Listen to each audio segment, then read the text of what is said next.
from being attacked by a horde of killer bees to falling into an active volcano. These are even more of the luckiest people who survived the impossible.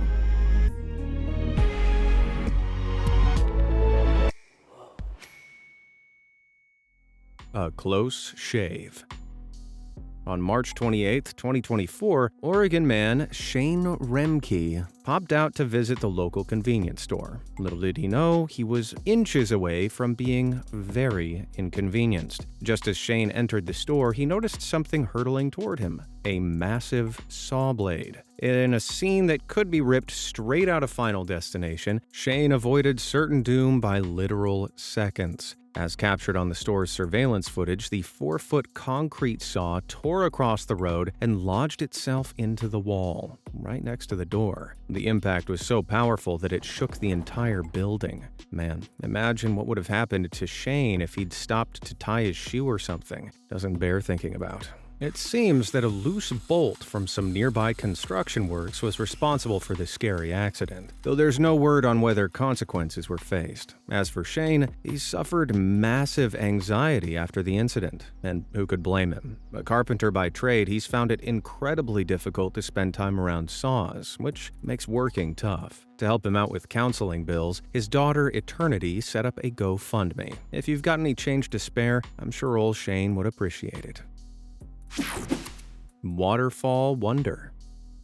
As beautiful as Canada's Niagara Falls are, they're also very deadly. Every year, 20 to 30 people plunge to their doom, which makes the story of Roger Woodward even more incredible. Back in 1960, 40-year-old James Honeycutt, a family friend, then took 7-year-old Roger on a boat ride with his 17-year-old sister Deanne on the upper Niagara River. Honeycutt had often taken the kids out boating, so the trip was nothing out of the ordinary, until about a mile from the falls, the boat's motor malfunctioned. Frantically, Honeycutt tried to row the trio to shore, but the strong current was taking them straight towards the falls. He ordered the kids to put their life jackets on, but was so busy rowing he couldn't put his own on. Then, as they approached the edge, the rough waters slammed into the boat and capsized it, plunging all 3 of its passengers into the tumultuous current. Deanne was separated from the others, but thankfully was hauled up from the very edge by 2 tourists who happened to be nearby. What are the chances?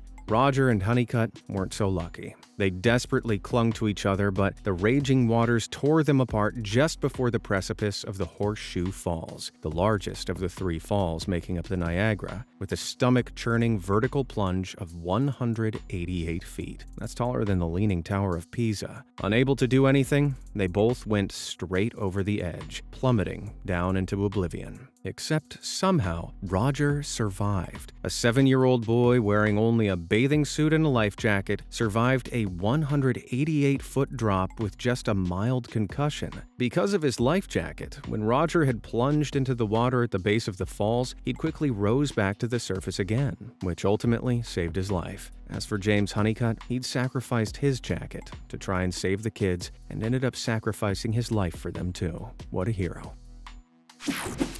Nailed it.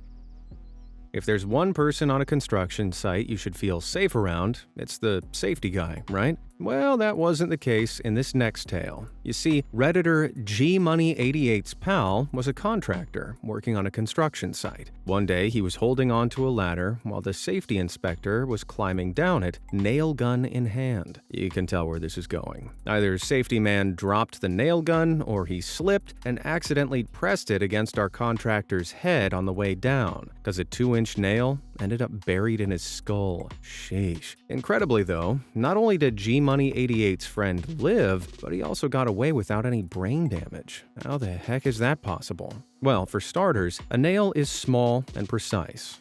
Sure, 2 inches sounds gnarly, but the nail's small point and width means it'd go through the skull without causing extensive fractures. This also means only a tiny area of the brain would actually be pierced. Plus, it wouldn't even be that painful. The skull has some pain receptors, sure, but the brain has absolutely none. All that said, this guy still got away seriously lucky. The nail miraculously avoided impacting the most critical areas of the brain, and he got to carry on with his life. As for the safety guy, well, I imagine his consequences weren't so minimal.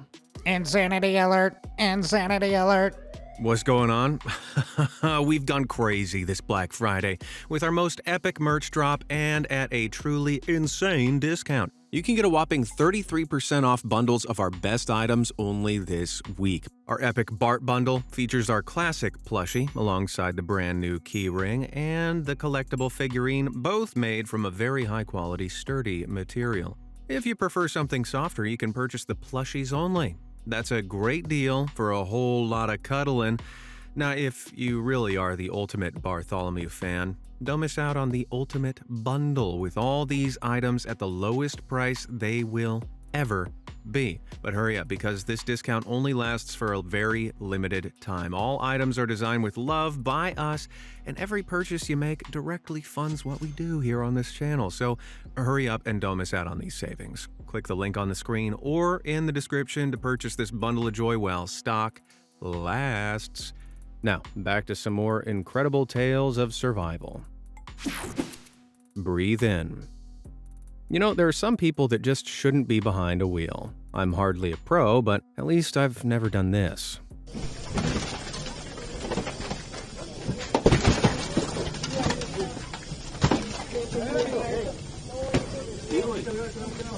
Sí, está vivo, está vivo.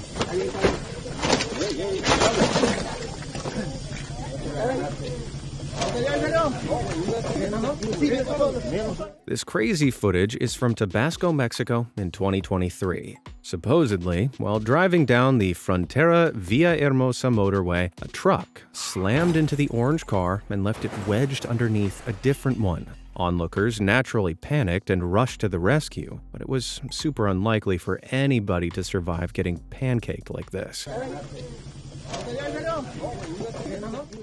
Never mind! The driver emerged from the wreck completely unscathed.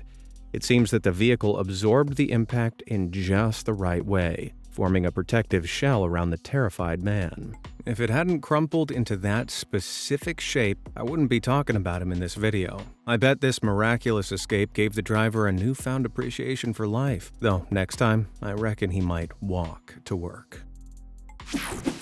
Unbelievable.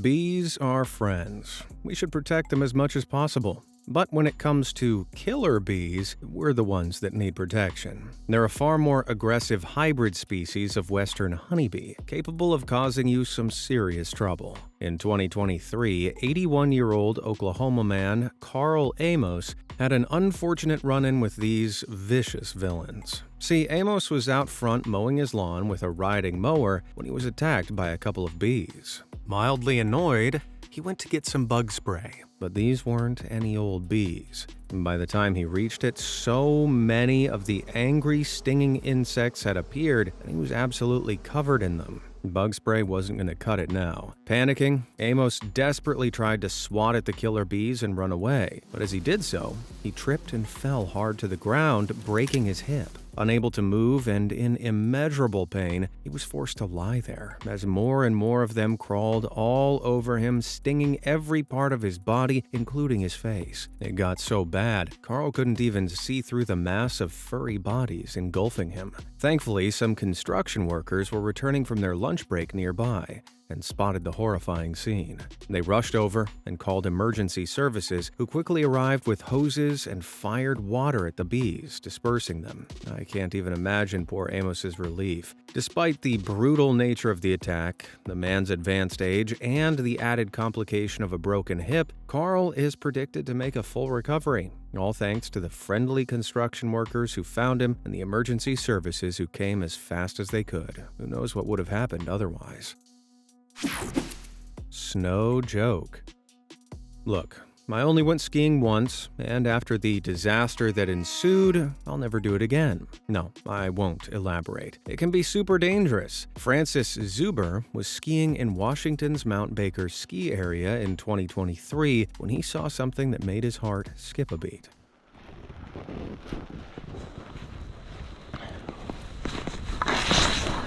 Whoa. Oh.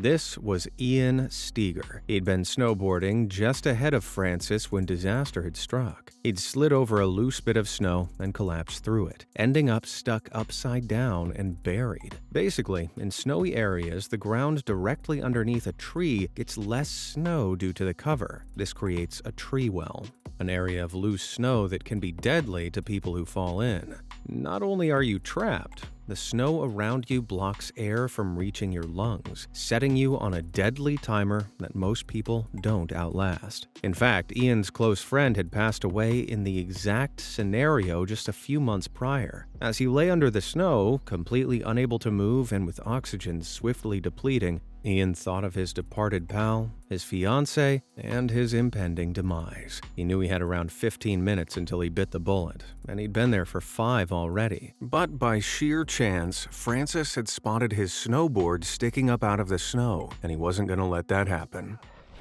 You okay? You alright? Okay, you're good. You're good, I got you. You okay? Can you breathe? Oh, yeah. Okay. All right. We're both gonna catch our breath for a sec.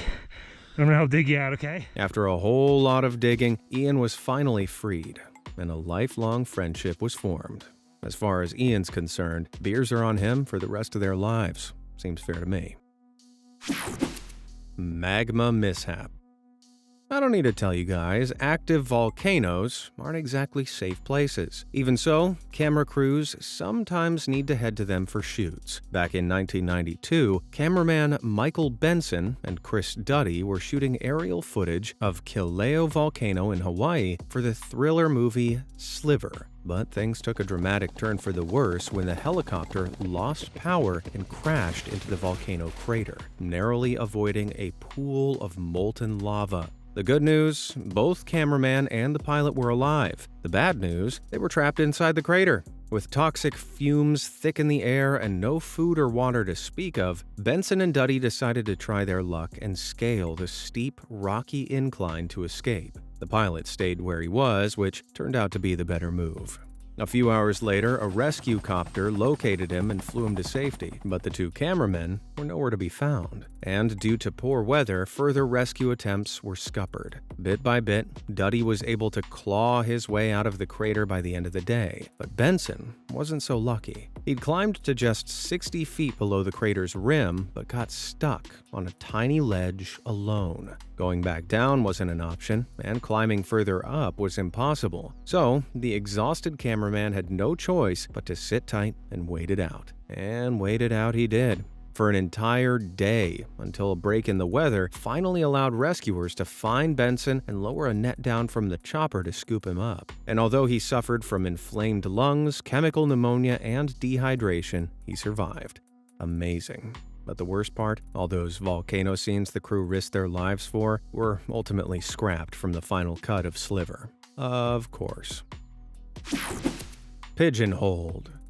Pigeons are annoying, but did you know they can also be deadly? Just ask Brit Matthew Brealey. In April of 2011, Brealey was out for a leisurely motorcycle ride after spending some time with a friend. The calm was suddenly and violently ruptured when a pigeon rocketed towards him out of nowhere. The feathered foe collided with Brealey's face and was going so fast it shattered the visor of his helmet and his glasses. The insane force of the blow instantly knocked Brealey out cold, but his foot was still on the gas. Uh-oh.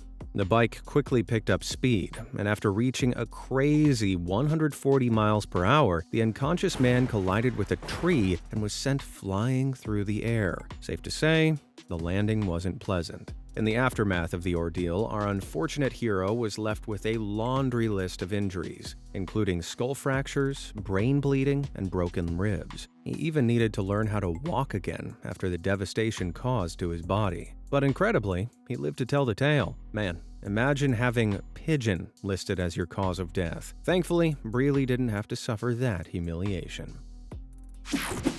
A long way down. As we've established, I'm a coward. The most extreme that my sports get is going bowling with mittens on. So why anybody would choose to try bungee jumping is beyond me. Take the story of Erin Langworthy. The then 22-year-old Australian took a trip to Zambia in 2014 in search of adventure. So, when she heard of the incredible experience that was bungee jumping over the Zambezi River at Victoria Falls, she jumped at the chance. Never mind that she'd seen crocodiles in the waters there that morning. As far as she was concerned, if 50,000 people did the jump every year, it had to be safe, right? And that's how she found herself standing precariously on the edge of a bridge. So, Erin steadied her nerves and leapt. But the initial adrenaline rush was interrupted by a sudden jolt across her chest. The bungee cord had snapped. She haphazardly free-fell a staggering 131 feet before finally colliding with the river beneath. Her lungs instantly filled with water as she plunged under the surface and was swept downriver by the current, her legs still tied together. To make matters worse, what remained of the cord got snagged between some rocks, pinning her underwater. Her vision started to fade. Surely this was the end. Not yet. With an incredible feat of strength, Erin dived down and managed to tear the cord free, surfacing with a gasp. But then she was swept further downstream. Eventually, she was able to lodge her arm between a couple of rocks at the edge of the river, where she stayed, helpless, for an agonizing 40 minutes at the mercy of the rushing water. Then, at long last, a guy from the bungee company found her and managed to pull her out. Defying all logic, she was alive, with the worst of her injuries being a partially collapsed lung. The bungee company was profoundly apologetic, as they should have been, and Erin got to go home to her mom, who she'd sent a postcard to the day before her jump. It read, "I'm doing a bungee jump tomorrow, so I'll say goodbye. Only joking." Fate has a weird sense of humor. Skydiving slip-up. Certain insane people think leaping from a plane at 10,000 feet is a good idea. It isn't, and I won't be told otherwise. But believe it or not, there are ways to make that scenario even more terrifying. In November 2014, over the land down under, daredevil Sheldon McFarlane was teaching a course on skydiving. He and his student, Christopher Jones, leapt from a plane as they'd done countless times before. But this time, something would go horribly wrong.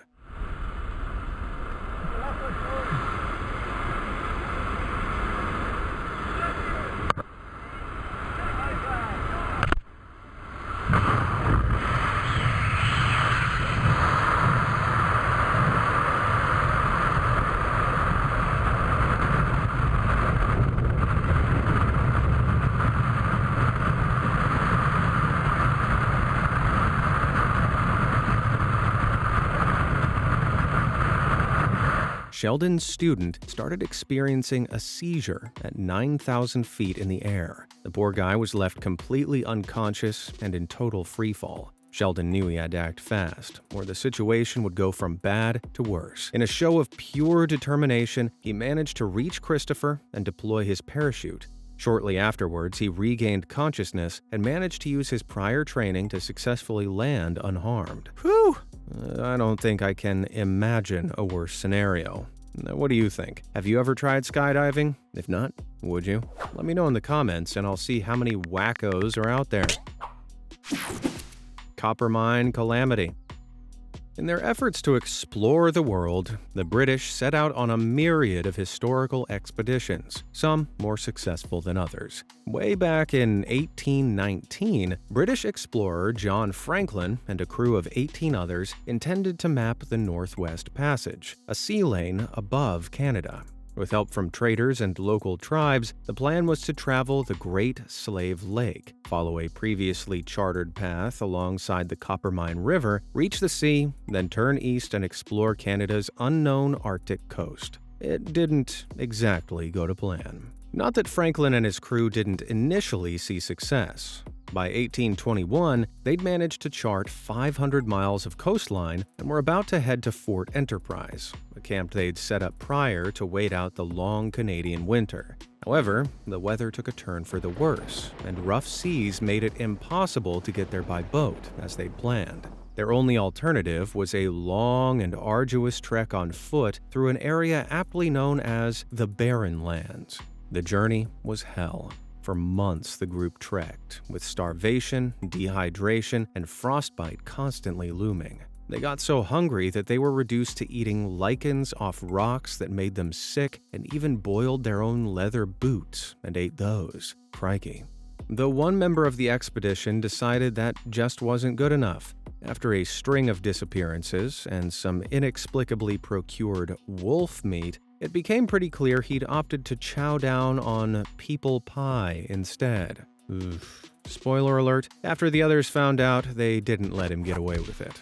In the end, just 11 of the 22 men arrived at Fort Enterprise, exhausted, starving, and desperate. But the ordeal wasn't over. The camp, which they'd expected to be full of dry meat, was utterly devoid of supplies. In despair, the remaining crew huddled together and awaited the end. However, that end wouldn't come. Miraculously, a party from a local tribe turned up with food and nursed them back to health. The depleted group would arrive back home in 1822, and Franklin was heralded as a hero for the lengths he went for survival. That's right, hero status for eating shoes. Hitchhiker. In February of 2020, Japanese Twitter user Osaka Puchiko uploaded a hair-raising video to Twitter. While driving on the Henshin Expressway, he'd spotted something utterly horrifying.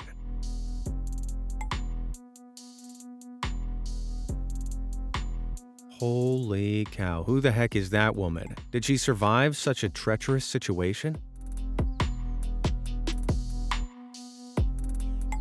Okay, it's just a mannequin. The whole setup was designed to get some attention for the business that owns it, Sanda M-Class Garden. The vehicle is part of their shuttle service and boasts this creepy dummy on the back. Yeesh. So, false alarm this time, but I assure you, this next story is far from one. The Hellhole. Underwater oil pipes can't just be left to operate by themselves. They need to be repaired and maintained, which means that somebody has to head down into the murky depths to perform the dangerous task. Get ready for one of the most horrific stories I've ever known.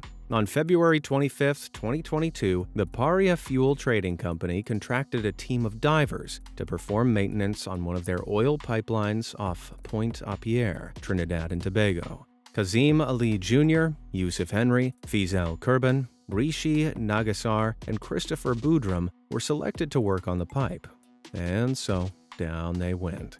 It was a sort of U-shape, and the crew had set up a pressurized air-filled chamber over one end where they could work more easily in dry conditions. To perform the job, they first needed to remove 2 airtight plugs from the pipe. The first one went without trouble, but when they removed the second, things took a horrifying turn. The moment they removed the plug, water from the ocean rushed into the chamber, submerging them instantly and creating a chaotic vortex. Before they even realized what was happening, they were sucked 1,312 feet down the oily chute at breakneck speed. That's more than the height of the Empire State Building. The sheer terror and confusion is hard to imagine, but how did it happen?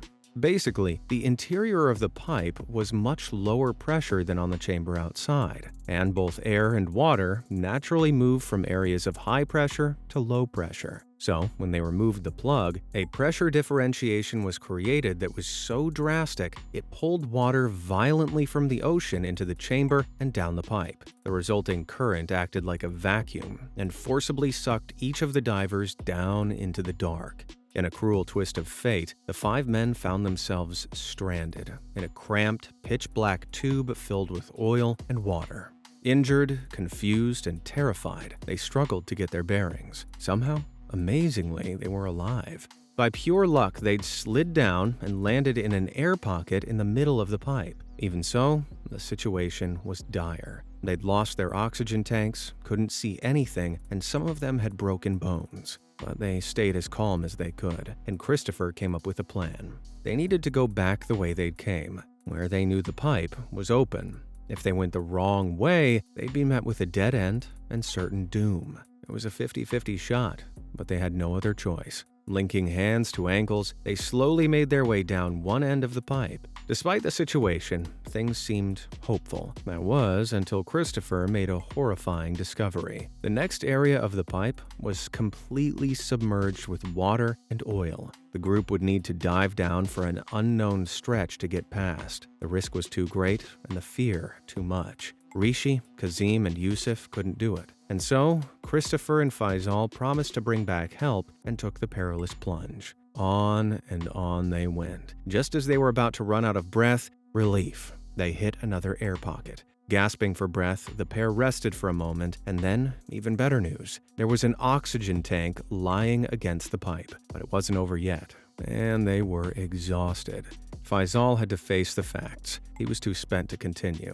And so Christopher took the tank and took the next plunge alone. The journey through darkness would have been nothing short of hellish, but he bravely soldiered on until he felt something in front of him, the pipe's bend. He turned it and swam upwards until he breached the surface, but above him was just darkness. This couldn't be how it ended. Had he gone the wrong way? He called for help and banged a nearby chain in a desperate attempt to get someone's attention, and incredibly, he was heard. The pipe above him opened and light flooded in as rescue divers began helping Christopher up and out. Against all odds, he made it. His friends, however, weren't so lucky.